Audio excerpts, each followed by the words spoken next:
Assalamualaikum warahmatullahi wabarakatuh. Selamat sore saudara, Jawa Barat hari ini kembali hadir menjumpai Anda Kamis 20 Oktober 2022. Sejumlah informasi dari berbagai daerah di Jawa Barat akan kami hadirkan di antaranya. 12 anak alami gagal ginjal akut, 3 anak masih dirawat di RSHS Bandung.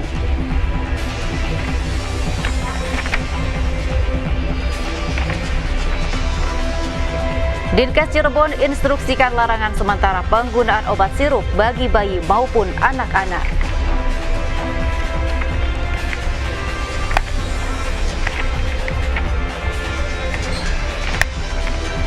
Badan Pangan Nasional mengirimkan 200 ton beras dari Pelabuhan Patimban, Subang.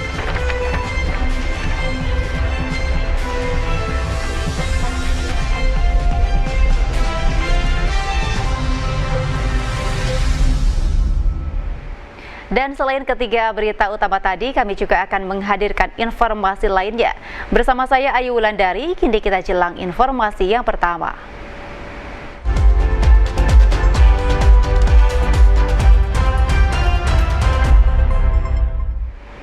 Jawa Barat hari ini kita awali dengan informasi dari Kota Bandung. Saudara, Rumah Sakit Umum Hasan Sadikin Bandung menangani 12 anak dengan kondisi gagal ginjal akut progresif. 3 diantaranya masih menjalani perawatan. Pasca banyaknya kasus gagal ginjal akut yang menyerang anak-anak, Rumah Sakit Umum Hasan Sadikin Bandung menangani 12 anak yang terjangkit penyakit tersebut. Rata-rata anak yang dirawat di RSHS Bandung berusia balita atau di bawah 5 tahun. Dari total 12 pasien, saat ini jumlah pasien yang dirawat di RSHS Bandung hanya 3 orang anak. Kepala Divisi Nefrologi KSM Ilmu Kesehatan Anak Profesor Dr. Dani Hilmanto menegaskan, tim ahli kesehatan di RSHS Bandung akan terus berusaha untuk meneliti penyebab penyakit gagal ginjal akut ini.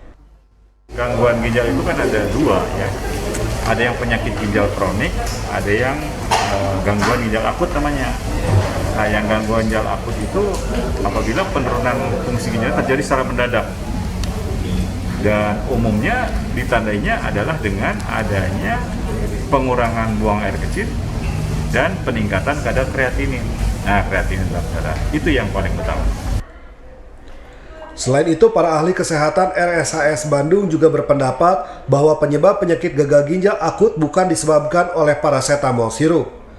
Penggunaan paracetamol sirup masih dapat digunakan, namun dengan dosis tertentu. Arif Budi, TVRI Jawa Barat, melaporkan. Sementara itu, Saudara, Dinas Kesehatan Kota Cirebon mengeluarkan surat edaran kepada seluruh fasilitas kesehatan agar tidak memberikan obat sirup bagi bayi maupun anak-anak. Dinas Kesehatan Kota Cirebon meminta kepada seluruh fasilitas kesehatan baik apotek, klinik maupun praktek dokter agar sementara waktu tidak memberikan atau meresepkan obat-obatan dalam sediaan cair atau sirup bagi bayi maupun anak-anak. Hal ini sesuai instruksi Kementerian Kesehatan tentang imbauan waspada kasus gangguan ginjal akut atipik pada anak di Indonesia. Pelarangan obat sirup ini sampai dengan adanya pemberitahuan selanjutnya dari pemerintah. Kepala Dinas Kesehatan Kota Cirebon, Siti Maria Listiawati mengatakan, untuk sementara waktu khususnya pemberian obat penurun panas untuk anak beralih ke puyer atau tablet yang digerus sesuai racikan dari dokter. Ini dilakukan dalam rangka meningkatkan kewaspadaan terhadap kasus gangguan ginjal akut atipik. Jadi kita saat ini akan membuat suatu edaran, baik itu kepada fasilitas kesehatan, baik fasilitas kesehatan pemerintah maupun yang non pemerintah, dan juga klinik-klinik termasuk juga praktek melalui organisasi profesi ya Pak Dokter, dan juga himbauan kepada masyarakat terkait hal ini. Kasus gangguan ginjal akut atipik pada bayi atau anak ini dapat dikenali dengan gejala urin sedikit bahkan tidak berkemih, bengkak di kelopak mata, dan didahului dengan demam, diare, batuk pilek, serta dapat menimbulkan dehidrasi pada anak. Apabila menemukan kasus seperti itu, segera pergi ke pelayanan kesehatan terdekat. Dari Cirebon, Makmur Hamdallah, TVRI Jawa Barat, melaporkan. Direktur Utama Rumah Sakit Unggul Karsa Medika Bandung, Dr. Teresia Monika Raharjo, angkat bicara terkait maraknya penyakit gagal ginjal akut misterius pada anak. Sedikitnya 10 kasus penyakit gagal ginjal akut misterius pada anak di bulan Oktober ini. Direktur Utama Rumah Sakit Unggul Karsa Medika Bandung, Dr. Teresia Monika Raharjo mengatakan, orang tua tidak perlu cemas karena penyakit ini bisa sembuh total. Dok Mo, sapaan akrabnya mengungkapkan, penyakit ini sudah ada di sejumlah negara sejak tahun 1960. Untuk itu diperlukan peran penting orang tua dalam mengawasi pemberian obat kepada anak. Selain itu, orang tua harus mengawasi konsumsi minuman kemasan yang berwarna bila mana tidak terdaftar dalam BPOM. Asupan atau obat-obatan yang diminum, misalnya obat-obatan penurun panas, obat batuk. Nah, kita lihat sebelum kita memberikan obat ke anak, apakah obat itu terdaftar di BPOM, ya kan? Kalau terdaftar di BPOM kan dipastikan bahwa obat itu aman untuk anak-anak. Juga dosis daripada obatnya, jangan dosisnya 1 tetes dikasihin yang 10 tetes. Gejala yang akan ditimbulkan ketika menderita gagal ginjal akut misterius yaitu pasien anak akan mengalami volume penurunan air seni atau air seni anak menjadi pekat seperti warna teh. Dari Kota Bandung, Abi Aditya melaporkan. Saudara, usai jeda kami masih akan kembali dengan menghadirkan informasi lain di antaranya. Anugerah penyiaran ke-15 KPID Jawa Barat. Informasi selengkapnya kami hadirkan sesaat lagi.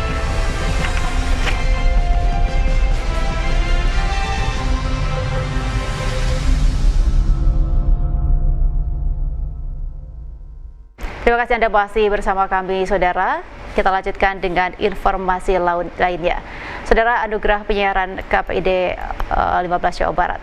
Dan kita lanjutkan dengan informasi lain, Saudara, untuk menstabilkan pasokan pangan dan pembangunan ekosistem pangan terintegrasi. Badan Pangan Nasional melakukan pengiriman perdana 200 ton beras hasil panen wilayah Jawa Barat melalui tol laut di Pelabuhan Patimban, Subang.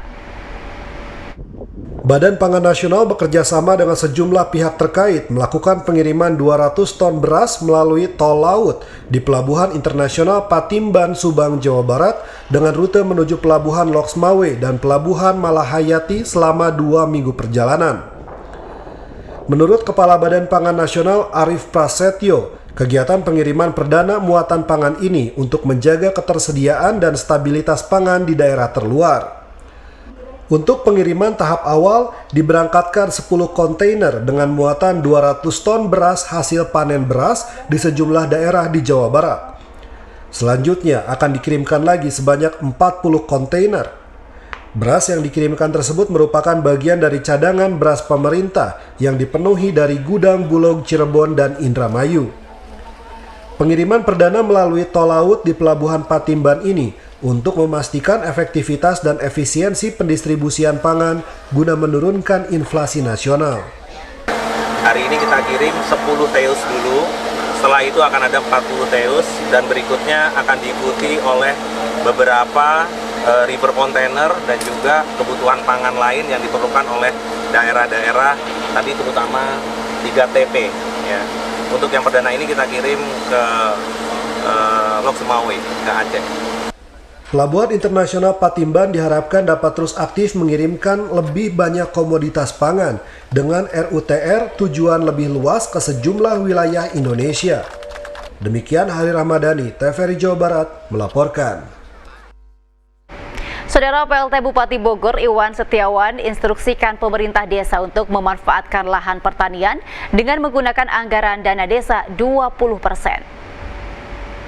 Desa di Kecamatan Sukaraja, Kabupaten Bogor, PLT Bupati Bogor meninjau langsung lahan pertanian di 5 desa di Kecamatan Sukaraja, Kabupaten Bogor. Iwan Setiawan mengajak Satuan Kerja Pemerintah Daerah SKPD Pemerintah Kecamatan dan Pemerintah Desa untuk memperkuat ketahanan pangan di desa-desa. PLT Bupati Bogor Iwan Setiawan mengatakan langkah antisipasi potensi ancaman resesi global krisis pangan pada masa yang akan datang yaitu dengan memanfaatkan lahan pertanian untuk ditanami palawija seperti singkong, talas, dan jagung. Iwan Setiawan juga menunjuk Distanak untuk memberi pelatihan peternakan kepada kelompok tani di setiap desa yang ada di Kabupaten Bogor dengan menggunakan 20% dari dana desa. Dari pusat ya, perintahnya dan sampai DD pun harus diambil 20%, dan saya juga kepada Kades potensi apa yang bisa digunakan, baik itu di pertanian atau peternakan atau tanaman pangan yang di lingkungan. Terima kasih, semoga bermanfaat Bapak. Iya. Oke, baik. Baik, selanjutnya. Nomor selanjutnya masih Mexico. 006. Pemanfaatan dana desa sebesar 20% untuk ketahanan pangan di desa-desa diharapkan dapat mengatasi krisis pangan ke depannya. Demikian Saiful Hardi, TVRI Jawa Barat melaporkan. Beralih ke informasi lain, Saudara, Tentara Nasional Indonesia Angkatan Darat menciptakan pompa hidram di Desa Cibatu, Kecamatan Cibatu, Kabupaten Garut, yang merupakan salah satu kawasan rawan kekeringan. Masyarakat di Desa Cibatu, Kecamatan Cibatu, Kabupaten Garut, Jawa Barat saat ini dapat bernafas lega. Pasalnya di lokasi tersebut yang sebelumnya sering dilanda kekeringan, saat ini telah dipasang pompa hidram yang dibuat jajaran Korem 062 Tarumanagara dan Kodim 0611 Garut. Alat tersebut tentunya membawa manfaat yang luar biasa bagi warga sekitar. Kini warga tak lagi kesulitan air karena dengan adanya pompa hidram, air dapat mengalir ke pemukiman warga melalui ratusan meter pipa air yang dipasang, termasuk mengalir ke areal pesawahan. Pendirian pompa hidram ini pun diapresiasi Pangdam 3 Siliwangi, Maijen TNI Kunto Arif Wibowo. Dirinya sengaja datang ke lokasi untuk meninjau langsung kegunaan dari pompa tersebut, yang merupakan hasil kolaborasi TNI dengan pelajar SMK. Menurut Pangdam Siliwangi, dengan cara ini pihaknya berupaya untuk membantu warga dan sebagai bukti bahwa TNI ada di tengah-tengah masyarakat, sehingga TNI dan masyarakat tetap bersatu dan tak mudah diadu. Tanya saya kembali lagi kepada pemberdayaan potensi wilayah. Pertama adalah pemberdayaan sumber daya manusia, bagaimana dia mengelola potensi wilayahnya sendiri, kemudian dia punya challenge, kesempatan untuk dia membangun desanya sendiri, kemudian kita menggiring cara berpikir generasi muda ini untuk punya progres. Dari Kabupaten Garut, Piat Supriyatna, TVRI Jawa Barat melaporkan. Saudara, sajadah kami masih akan kembali dengan menghadirkan informasi lain, di antaranya Seminar PASIS ke-59 Sesko AU soroti dampak perang Rusia-Ukraina.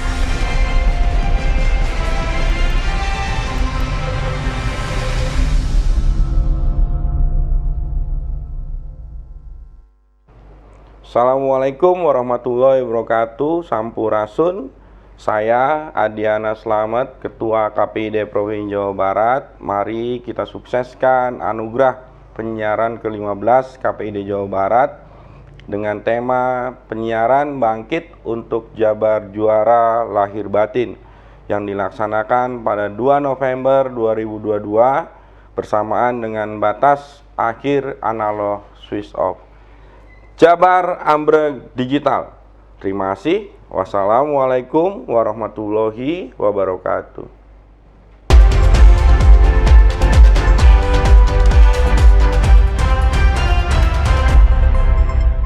Terima kasih Anda masih bersama kami. Jawa Barat hari ini kita lanjutkan dengan informasi lain.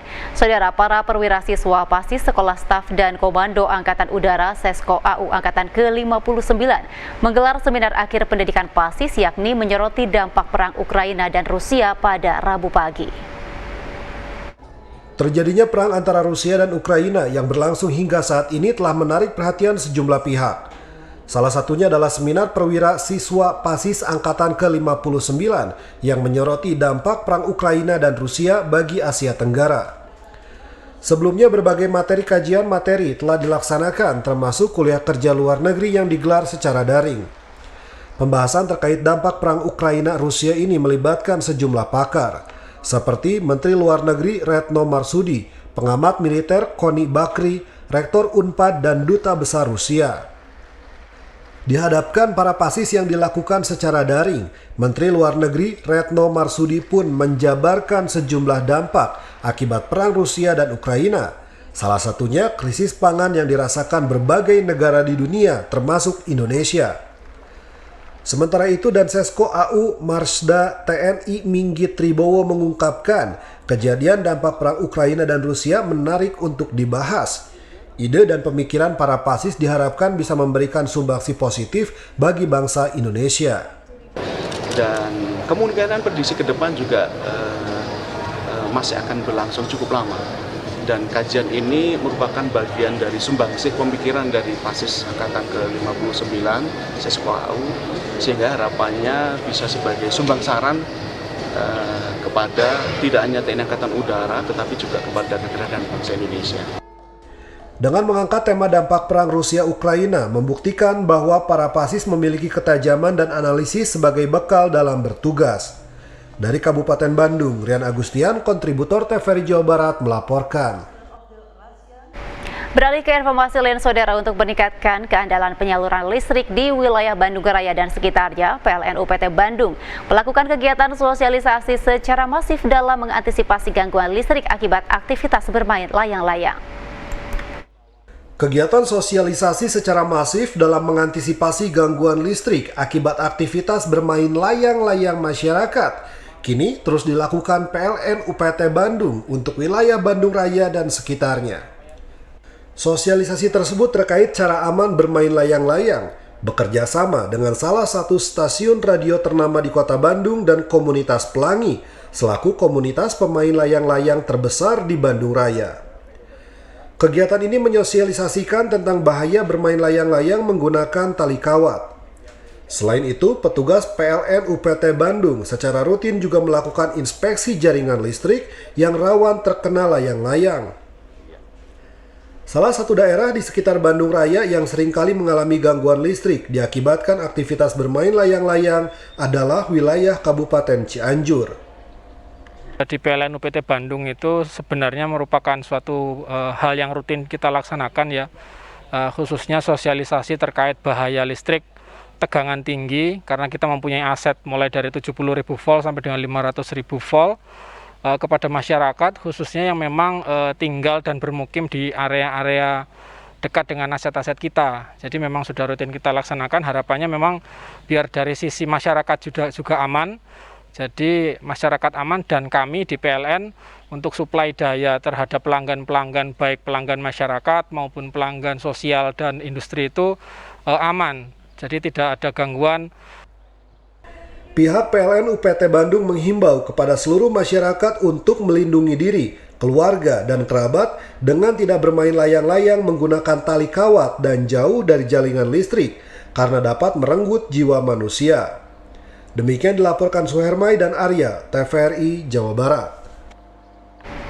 Persatuan Minang Muhammad Toha bersama warga sekitar menggelar Maulud Nabi Muhammad SAW 1444 Hijriah di Masjid Darut Taubah di kawasan Muhammad Toha, Kota Bandung. Lantunan sholawat yang berkumandang mengiringi pagelaran Maulid Nabi Muhammad SAW 1444 Hijriah. Kegiatan ini diadakan oleh Persatuan Minang Muhammad Toha bersama warga sekitar di Masjid Darut Taubah, kawasan Muhammad Toha, Kota Bandung pada Selasa malam. Ustadz Rudi Hartono sebagai penceramah menceritakan kisah Nabi Muhammad SAW dari masa kecil hingga keunggulan dan keistimewaan yang diberikan Allah Subhanahu wa Ta'ala kepada Nabi Muhammad SAW. Alhamdulillah, dalam kesempatan yang penuh berkah ini pada acara peringatan Maulid Nabi Muhammad SAW, insya Allah kita akan menyampaikan keunggulan seorang baginda Rasulullah Muhammad SAW, kelebihan dan keistimewaan yang diberikan oleh Allah kepada beliau. Warga tampak antusias mengikuti kajian yang diberikan sang penceramah. Selain untuk memperkuat ukhuwah Islamiyah, juga mempererat tali silaturahmi. Kepada pemuka masyarakat atau tokoh agama cerdik pandai RT 01 RW 09 Kampung Bobojong Kelurahan Pesawahan Kecamatan Dayakolot. Setiap minggu, setiap hari Selasa malam kita ada mengadakan serta Selain pagelaran Maulid Nabi Muhammad SAW, warga sekitar dan Persatuan Minang Muhammad Toha juga sering melakukan pengajian rutin di kawasan tersebut.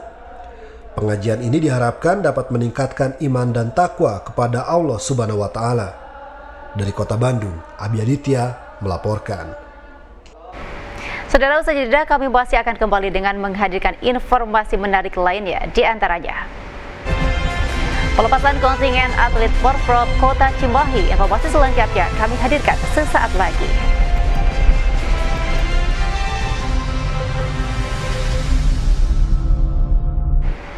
Terima kasih Anda masih bersama kami. Jawa Barat hari ini kita lanjutkan dengan informasi lain, Saudara.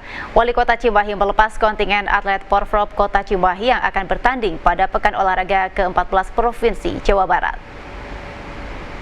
Upacara pelepasan kontingen atlet Porprov Kota Cimahi untuk mengikuti Pekan Olahraga Provinsi Jawa Barat ke-14 tahun 2022 dilaksanakan di lapangan Apel Pemkot Kota Cimahi.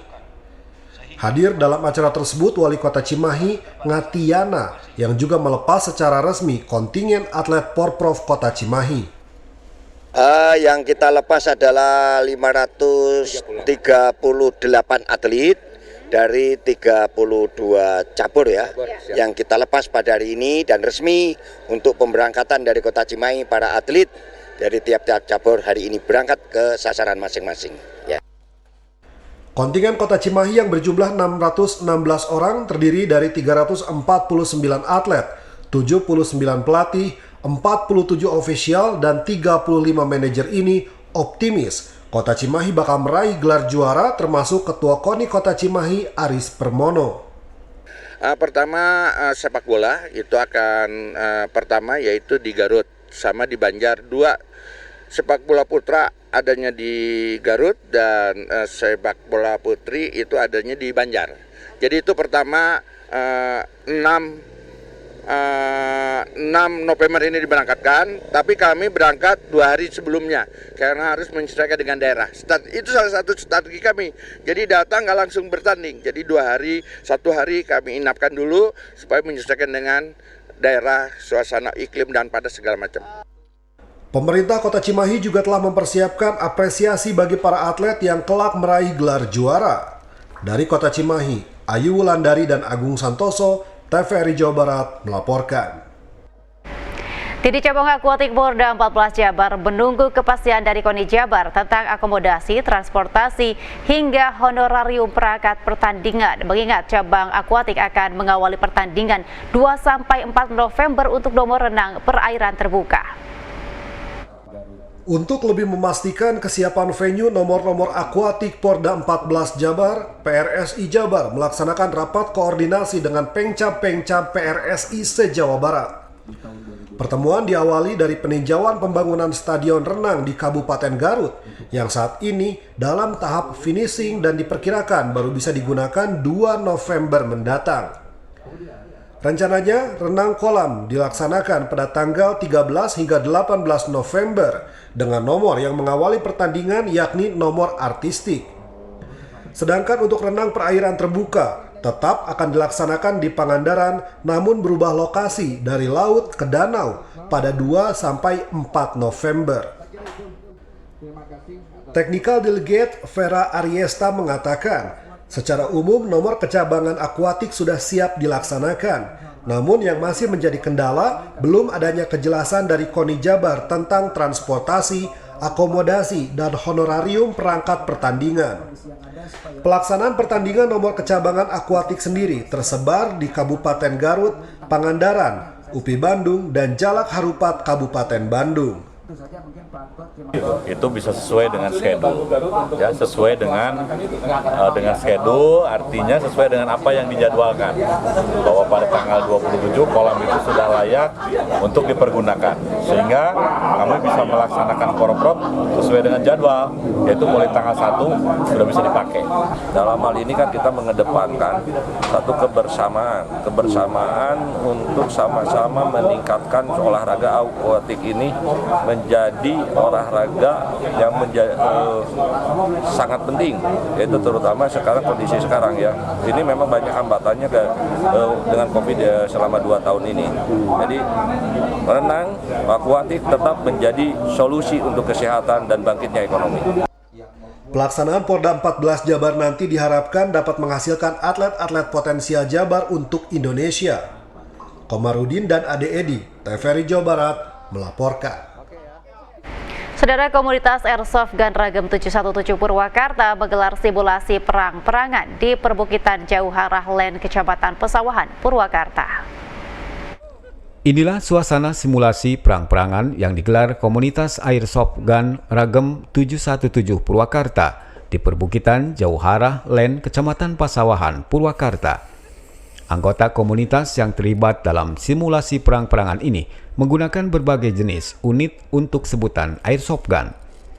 Seperti jenis spring yang biasanya sekali kokang, sekali tembak, jenis gas blowback yang menggunakan power gas, hingga jenis AI yang menggunakan power baterai. Ketua komunitas Diana Barnett mengatakan, hingga saat ini jumlah anggota komunitas telah mencapai 50 peserta dan terbentuk sejak 2017. Nama komunitas Ragem 717 Purwakarta, jumlah anggota 50 peserta. Biasanya latihan di mana aja nih? Biasa latihan di Cigangsa, di Jauharah yang untuk kesekian kalinya, sama di BBC, Desa Agarmana. Salah satu peserta simulasi perang-perangan yang juga Ketua Pencap Federasi Airsoft Gun Indonesia Kabupaten Purwakarta, Alfiansah Ramadhani Makui, manfaat dari kegiatan di komunitas ini selain memicu adrenalin, juga melatih fisik dan kekompakan. Airsoft itu memacu adrenalin pertama, kedua melatih kerjasama tim, yang ketiga tentu saja melatih fisik, karena selain butuh fisik yang kuat, kita juga perlu stamina yang sehat gitu. Komunitas ini biasa berkumpul dan menggelar simulasi setiap akhir pekan, seperti di areal situ Cigangsa, Bukit Jauharah Len, Pesawahan, hingga di hutan Babakan, Cikau. Dari Purwakarta, Alex Supriyadi melaporkan. Saudara, berikut kita ikuti situasi dan kondisi lalu lintas di Kota Bandung berdasarkan Area Traffic Control System atau ATCS Dinas Perhubungan Kota Bandung. Ya, berikut situasi terkini arus lalu lintas di Stopan Pasteur. Dampak cuaca di sana masih turun hujan dan arus lalu lintas terpantau lancar. Kemudian kita beralih ke Stopan Cikapayang. Cuaca di sini juga hujan pada sore hari ini dan arus lalu lintas di seputaran Cikapayang juga terpantau lancar. Selanjutnya, ini arus lalu lintas di seputaran Kopo. Kendaraan yang melewati jalur ini juga terpantau lancar dan cuacanya juga masih terpantau hujan. Dan terakhir, seputaran Gede Bage, hujan nampak deras di wilayah ini, namun arus lalu lintas terpantau lancar.